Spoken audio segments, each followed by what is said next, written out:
Top Med Talk. It's Monty Mythen here, Editor-in-Chief of Top Med Talk. Welcome back to the State of the Art meeting, the Intensive Care Society's annual meeting here at the QE2 Conference Centre in the heart of London. Looking out a beautiful sunny day over Westminster Abbey and the Palace of Westminster and Big Ben under cover, but we'll be able to see it. Now, I'm here with Desiree Chappell, co-host from the United States of America. Desiree, how's your day going? It's great. Have you been out in the sunshine yet? Well, the sun is shining into the room right now. Does that count? No, not quite. And Fintan Hughes, tell us about yourself. I am an anaesthetics trainee, academic anaesthetic trainee in Dublin for the moment, with notions of moving over here and beyond, and just very much enjoying the chance to be at a large international ICU conference. Excellent. It's good to have you here. Now, Fintan, I'm going to load this question a little bit. I'm guessing that in your training, your exposure, you've been told all about sepsis, and sepsis has been beaten into you quite correctly. Yep. You're good at recognising it early, and you know the important thing is as soon as you think it might be sepsis is to give them a big dose of broad-spectrum antibiotic. Is that what you've been told? More or less, absolutely, yeah. Wade in with that big dose of antibiotic as a core sentinel thing you must do, and of course give them a magic amount of fluid immediately, 30 cc's or whatever it is. Now, not everyone thinks that way, maybe. So I'm going to bring in special guest, Professor Mervyn, colleague of mine from University College London. He's a consultant at University College London Hospitals. And Mervyn, a legend for a number of different things. Multiple organ failures, multiple organ success, for example. But also, you're not necessarily keen that we should wade in with the antibiotics on all those patients. Tell us about that, Mervyn. Well, first of all, Mervyn, welcome. Thank you very much, Monty. Beautiful sunny day, and although I'm in the shade, so it's colder. But basically, if you look at the evidence, so antibiotics are useful, they're not a panacea. Yeah. By the time the patient presents, we don't know when time zero began. When do they start getting the infection, the organ dysfunction? So this sort of rather simplistic belief is as they come through the door, every second, every minute, every hour counts, is simplistic from a scientific point of view. And then when you actually look at the data, it doesn't stack up. So every prospective study that's looked at this question has failed to actually show a very clear relationship between starting the antibiotic and actually increasing the risk of dying. So the analogy I make is to hemorrhagic shock. So if somebody's bleeding to death, yes, you're going to jump in with, non-cross-matched blood, etc., to try and save their life. You can make a similar argument for somebody who's moribund with septic shock. But the other patients, you have a number of hours to actually work out what's going on. Clearly, if they have a bacterial sepsis, you can then start treating them appropriately, get advice from your microbiologist, whatever. But otherwise, I think you're allowed that window of opportunity to work out, does the patient actually have a bacterial infection? Okay, let's pause for a second then. I'm assuming that this guidance ended up in the fairly pragmatic guidelines because there's some evidence to suggest it might help. Well, this is the problem. Unfortunately, the evidence is derived retrospectively from databases usually collected for reasons nothing to do with infection, and then, dare I say it, with a clever bit of statistical manipulation, imputation, etc., you can get the answer you want. And if you actually read the papers in detail, they're so full of holes, you've got Swiss cheese. So there's no actual, possibly you could understand why, large prospective randomised controlled trial. Yeah. Now, if you do, I'll let you come back to that in a second, but I think you're saying is if you do have a bacterial infection, a verified bacterial infection, and the bug is sensitive to antibiotics, it's still the right thing to do. Absolutely. There's no doubt about that. So pneumococcal pneumonia, susceptible to E. coli septicemia, Bosch. Yeah. What you're saying is we have all of these patients with this syndrome of sepsis. They're checking the boxes for the various different things that make us call it that. And you don't think that the blind shot in the dark of the antibiotic within that 6-hour window is a golden bullet. Yeah. Exactly. I think if you look at quite a number of studies that have looked at patients who were initially suspected of having sepsis, started on an antibiotic, and then subsequently adjudication was made, anywhere between 15 and 40% didn't turn out to have an infection or were very unlikely to have an infection. So therefore, antibiotics are actually quite dangerous drugs. There's a whole variety of harm. So the danger is you're giving a drug that won't help the patient and can cause complications. And what people aren't doing, it's unfortunately, we're in the world of stewardship and let's cut things down and stop things. But the general view of life in general is that once you've started on something, let's give them a course rather than hands up, it's not an infection, let's stop.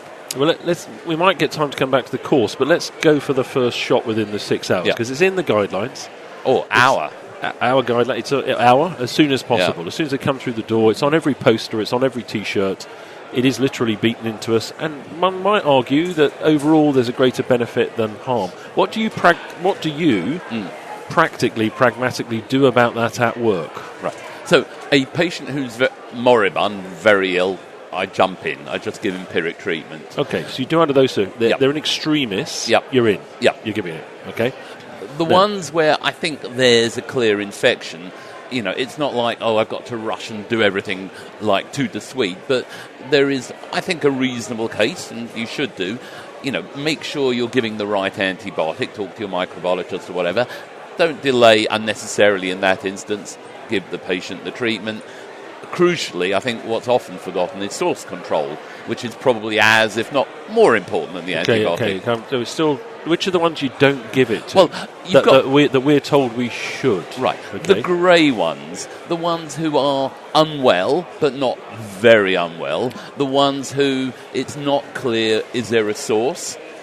They've got abdominal pain and they've got a bit of a high lactate. Right. You'll get away with that, probably. If you choose that course and it turns out to be wrong, you'll probably get away with it. What's Fintan supposed to do next week? Well, the argument I would make for Fintan is he documents his reasoning as to why he should or shouldn't. Why does he not think infection is of high probability, number one? Number two, you can never totally exclude it, but again, it's a sort of balance of benefit and risk, and there is a risk with giving antibiotic. So I think if you can argue why in that patient you don't think it's necessarily indicated immediately, but you can request more tests to actually try and make that diagnosis. I just should caveat this with this is not the views of the Intensive Care Society, as far as I know. It's not the views of Top Red Talk. It's not necessarily the views of Monty Mythen. And we're not agreeing or disagreeing with Professor Singer, but we are hearing his views. Indeed. Is that fair comment? Absolutely. Right. Absolutely. So, and you're not advising Fintan what to do next week. You're telling him what he might think about for himself in the future. I'm just going to let him ask you a few questions then. Yeah, can I just add one other thing? I think there's got to be a culture, and I think it's not... What type of culture? With sensitivity. With immense sensitivity. But the problem is it's not to dump on the poor doctor who's seeing the patient in the middle of the night. Yeah. I think there's got to be an acceptance. For example, in the United States, there was this golden rule of giving antibiotics for pneumonia, which when they did trials, they showed, actually, it made no difference. Where they gave a time limit from the time the patient entered the emergency room. In the UK, we have what's called a CQIN, quality improvement initiatives, and hospitals are sort of both penalised and reimbursed for these things. And the initial thing for sepsis was from an hour of arrival in the hospital. Now they're beginning to realise that was a little bit precipitate, and now it's an hour from diagnosis. So at least there's now more of a window. Rather than throwing around a lot of antibiotics and possibly causing a lot of resistance and certainly wrecking the microbiome, which is a thing to be feared. Completely. Fintan. So with an hour to play with from identifying somebody as potentially septic to when you would then aim to administer antibiotics, say in the patient who has a SIRS criteria of 2 is meeting 2 or 3, they're not obviously looking shocked or moribund. What are the sort of things that you'd look to identify that might mark a patient as having SIRS for some non-septic? Yeah. Well, unfortunately, SIRS is fairly useless, I'm afraid, because it's just so completely non-specific. You've got a bad cold, you'll have SIRS. You don't need an antibiotic. So I think you need to use the history, the examination, tests that you can get done and get the answers back from fairly quickly to basically make that diagnosis. Is it likely to be a bacterial infection that needs treating? Right. A lot of the time, it's viral. So do I need to give them an antibiotic? A lot of the time, and it's an advantage of intensive cares that we're monitoring the patient. So an argument I've heard, I don't necessarily agree with, is, it's okay for intensive care units because you're monitoring the patient, but when you're really busy on a ward or in the emergency department, you don't have time to keep looking at the patient. And I would disagree. I think the whole point of these patients is that if you're worried about them, you should be monitoring them. It doesn't mean you should be indiscriminately treating them, but you should review them. And if they settle down, they improve, great. If they're deteriorating, then you've got to think, right, is it the infection that's getting worse or is it something else? Okay, so just don't blanketly assume that it's a bacterial infection, treat and forget about it. Correct. Fintan, I'm not advising you to do anything different next week. Are you going to think differently in the future, perhaps? Yeah, I mean, I guess that notion of take what tests you can, and the idea that you do have that hour or so to play with, as long as somebody is remaining stable, but still, I mean, I would still definitely be cognizant of the fact that if somebody is going to become septic, that quick treatment is likely to be one of the biggest predictors of their course down the line. From your perspective, that's where you should be at the moment. Mervyn, where are we with the rapid inclusion or exclusion of it being viral? Aren't there some tests now? Yeah. Well, there are a few tests for some of the sort of common flu viruses and stuff like that. Again, it depends on the hospital and if they're using these rapid test results. There are some, in inverted commas, point of care results which are reasonably good. It doesn't necessarily mean you may have a bacterial co-infection. Yeah. So again, you've got to look at the patient, the X-ray, the markers, and then that sort of twitching nose sensation. Do I need to worry about the patient? If you look, the vast majority... Can I give you a wonderful statistic? So, of patients who are coded, now we've got to rely on the quality of coding, but patients who are coded as having infection in UK hospitals, there's approximately 1.3 million per year episodes. Of those 1.3 million, there's approximately 30... This is England, sorry, NHS England. 30,000 who die, which is 2.3% of patients, all patients coded as having infection, end up dying. And now how many of these die because of the infection or the underlying cancer, end-stage heart failure, respiratory failure, whatever, and the infection's just that final push? So, again, proportionately, only a tiny minority of patients who have infection die from it. Desiree, anything? Because I want to move in a second on the haemodynamics briefly, but on I was just going to say in the U.S., like the litigiousness of our society, I don't know. I just feel like it can't fly. I mean, I feel like the risk of being sued is much higher than the risk of the patient having an adverse reaction to antibiotics, even though we know that it happens. I just feel like in the U.S., like that would never... But if you look, sadly, at the U.S., resistance is a huge problem. It's huge. Every single person that steps a foot into the hospital gets an antibiotic, and they ramp up what they get if they've been in the hospital within the last year, which is ridiculous. Yeah. I mean, everyone's getting vancomycin or whatever else. Well, even worse, a friend of mine who worked in New York sent me basically colistin is the first-line therapy. Which is a very horrible, potent, toxic antibiotic. But because there's such a huge problem with resistance, they're going to these horrible drugs. Yeah. We could talk forever on it because the resistance is really becoming a problem within the hospital, and no one's addressing the fact that everyone's still getting antibiotics and ramping them up. Is it just... I mean, most of the bugs on the unit I've seen recently have still been sensitive to very common antibiotics that have been around for a long time. Completely. And the resistant ones are usually not panoplia multi-resistant. There's still something that's been in the box for a while. Yeah.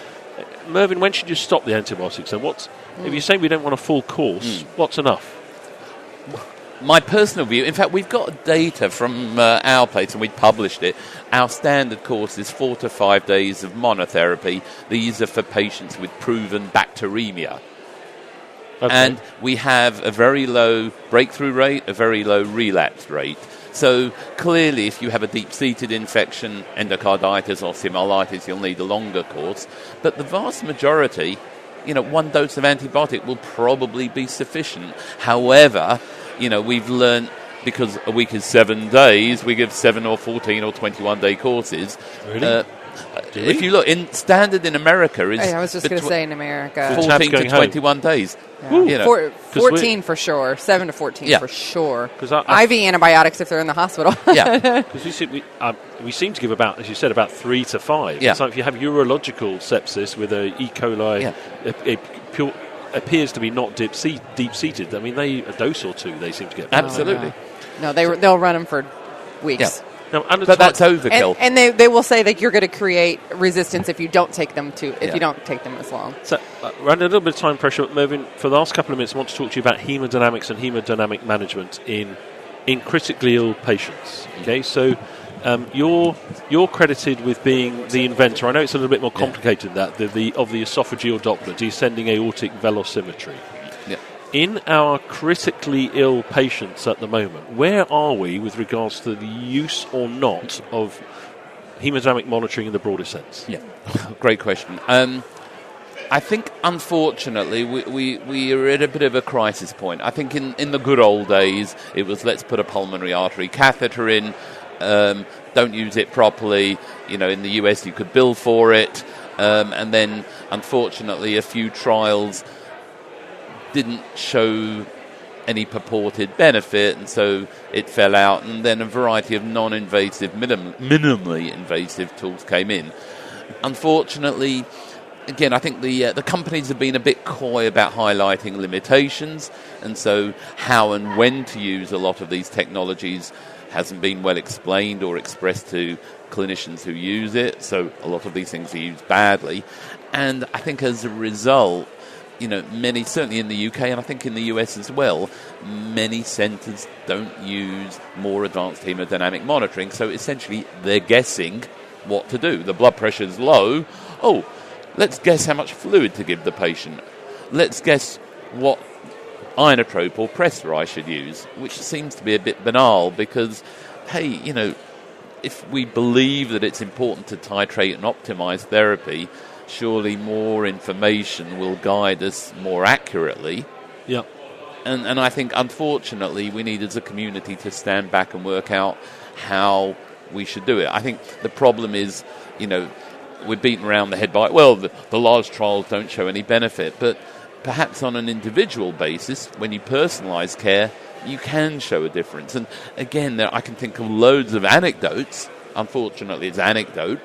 But lots of them where you can actually show in an individual having the extra information makes a huge difference.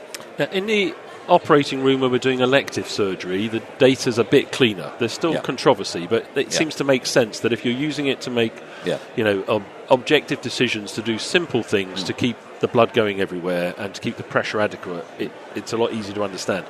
When the patient's evolving sepsis 24 hours out or whatever it is, the physiology's become very, very complicated. And they're often quite fluid positive and the blood pressure's down. Where do you stand on what to go on? What's your map you go for? What map do you pursue? Well, the map, the mean arterial pressure I go for, I look at the patient and say, are they young or old? Do they have a history of hypertension or not? And then basically you try and get away with the lowest blood pressure you can that's still compatible with adequate organ perfusion. Because if you use a load of nasty drugs to push that blood pressure high, you've got the toxicity associated with the drugs. And so if the patients appear to be adequately perfusing, so if they're awake and they're cerebrating, if they're passing urine... Okay, let's make it harder for you. Let's put them on a ventilator, have them sleep, have them all organs failing, and the nurse at the bedside says, what map do you want? Well, again, if they're not hypertensive, I'll aim for a mean of 60 to 65. If they're chronically hypertensive, I'll think about pushing it higher incrementally. Ever 50 or 55?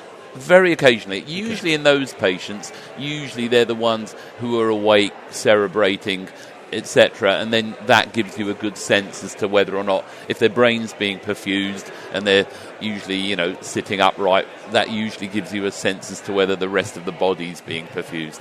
And for you to judge it, to achieve, if it's more complicated, to achieve the map of 60 or 65, in your hands it's still use monitoring, use it wisely, go for preload, afterload contractility, get the volume right, get the flow right, use pressures judiciously. Is it not? It's still the same book that you wrote 25 years ago, whatever it was. Is that? Absolutely. I think physiology is part and parcel of the human being. Pharmacology basically should suit the physiology and the deranged physiology. And so it's a case of the balance of knowing how much fluid, not too little, not too much, what drug to use, what target to aim for. And I think we're guilty, you mentioned right at the beginning, 30 mils per kilo. No evidence for it, and it's silly. I don't want 2 litres of fluid given to me if I don't need it.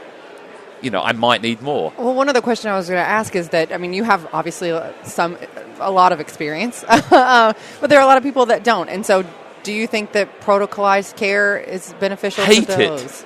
I think. So what are the young trainees that do that don't have your experience? What they need, it's not protocols, it's pathways. Okay. So they should use their brain, because unfortunately it's dumbing down medicine. I've done my job because I've given 30 mils per kilo and I've given this and I've given that, rather than looking at the patient, thinking, integrating your knowledge, the pathways and the patient in front of you. Yeah. So you shouldn't be afraid to deviate, provided you can rationalise why.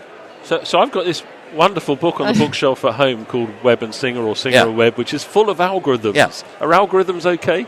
Yes, because... Okay, the algorithms aren't guidelines.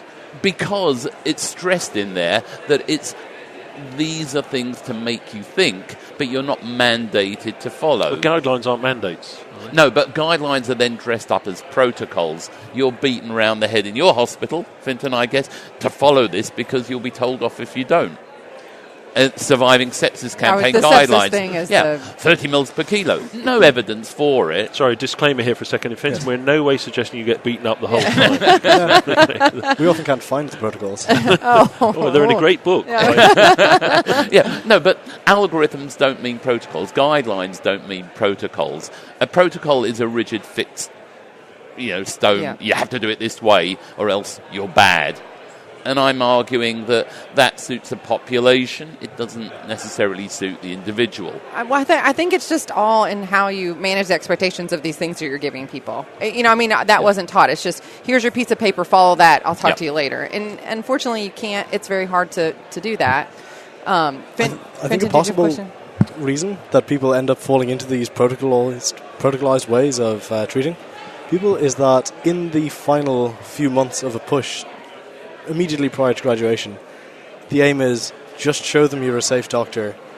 Whereas if those last few months could be a hardcore bit of physiology of the things that you learned back in first year still actually apply and are now actually useful, could be respun to make people slightly less. That should be your intensive care rotation. Yeah. or your anaesthesia rotation. No, but I think, Fintan's right. It should begin as medical students. Yeah. The physiology you forgot about should be brought back and reinforced when you've got some clinical nous to then put it in context. So completely agree with you. And then, yes, reinforced as you become intensivist, anaesthetist, whatever. I think in the U.S., I go back to the differences. Yeah. Now you are getting dinged and penalized for not, following these things. I mean, the surviving sepsis thing is true, and they're doing quality measures. Yeah. And hoping to improve care, but if everyone's following that and not using their brain, and it goes beyond physicians. I mean, for non-physician nurses, other people that are frontline providers have things that they need to follow, and if they're not taught the whole picture and go back to basics, then these things are going to fail us all. Completely agree. Completely. Fintan, any last-minute questions for the other prof? The good-looking one, Professor Singer. In the setting, for the majority of juniors who don't have patients on monitoring intensive care, what are the useful physical signs that we can be looking for in terms of like Webb's units of the arm and straight leg tests? How much of this can play into? To my mind, I think the vast majority of patients can be monitored using a Hughes score or a Hughes 2 score. So by and large, not every single patient. Some patients always, fall outside the general rules. But by and large, if the patient's News score is getting worse, that's a worry. If it's getting better, by and large, that's a comfort. So if you're there on a ward looking after the patient, and again, I don't know how it works in Ireland, but certainly in the UK, there are guidelines as to how frequently the nurse should be repeating observation. So if the score's getting worse, they have to increase the frequency. If it hits cut points or they're worried, call for more expert senior input, medical input, whatever.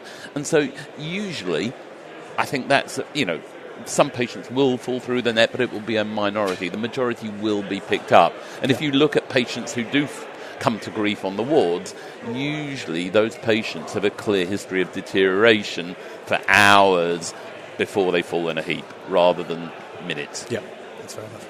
Any last-minute questions, Desiree? If not, Mervyn Singer, thank you very much indeed. Thank you very much indeed. Thank you. Thank you Desiree. so much. Thank you, Fintan. Yeah. Thanks for downloading and listening to Top Med Talk. Don't forget to find us on social media. We're on Twitter, Facebook, Instagram, even got our own YouTube channel. Whichever your favourite social media feed is, we're bound to be there. Find us. Also, subscribe to this podcast so that you never miss an episode. And make sure you go to the Top Med Talk website, topmedtalk.com, and get on board with the email updates. Oh, whilst you're at it as well, I suggest you download our entire back catalogue. We're categorising it at the moment. We're having a little look through it. It may not always be in the form that you currently find it. So if you get your hard drive ready for a full-on download via the website perhaps, or perhaps through your podcatcher. Oh, and if you fancy meeting us, why not go to the website ebpom.org/meetings. Our next big event is EBPOM USA, the Dallas Masters Course, a perioperative care practicum. Have a look for details of that and some of the other meetings coming up across the next year. ebpom.org/meetings.